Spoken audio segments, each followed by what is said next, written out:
ড্যাং ড্যাং করে চলে আসছে, টাকার প্রতি কি লোভ দেখো। ওরে বাবারে, আমার একই লোভ আছে আর ওর লোভ নাই। তার মানে তো ভোরবেলা থেকে এসে দাঁড়িয়েছো।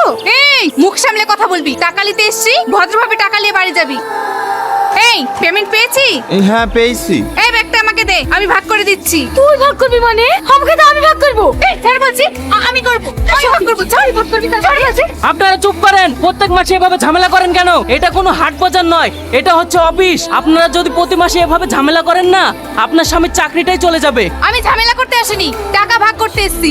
না হলে না সব ওই সতীনকে দিয়ে দেবে। আমার ঝামেলা করতে আসিন, তোর মুখ দেখলে আমার ঘৃণা লাগে। আমিও টাকা নিতে এসেছি। আপনারা চুপ করেন, টাকা আমি ভাগ করে দিচ্ছি। ব্যাগটা দেন। এই মাসে আপনাদের স্বামী 40,000 টাকা বেতন পেয়েছে। আপনি নেন 20,000, আপনি নেন 20,000। আর এই মাসে আপনার স্বামীর অফিসের যাতায়াতের খরচ দুজনেই 3,000 করে টাকা দেন। আমি পাগল নাকি?